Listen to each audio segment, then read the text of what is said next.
આવનારા સમયમાં ભગવાન જગન્નાથની રથયાત્રાની ભાવનગર શહેર ખાતે ઉજવણી થનાર છે, જે ઉજવણીના ભાગરૂપે બંદોબસ્ત રાખવામાં આવનાર છે।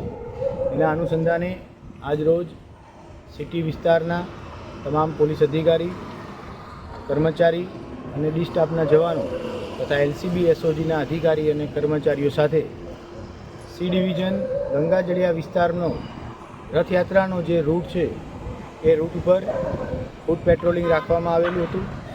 ફૂટ પેટ્રોલિંગ દરમિયાન આ વિસ્તારમાં આવતા ધાબા point, deep point, communal point તથા ઇલેક્ટ્રિસિટી કે કોઈ પણ અન્ય કેબલ જે રથયાત્રા દરમિયાન નડી શકે એવી શક્યતાઓ છે એ બાબતે એક પ્રાથમિક એનાલિસિસ કરવાનું કાર્ય હાથ ધરવામાં આવેલું છે।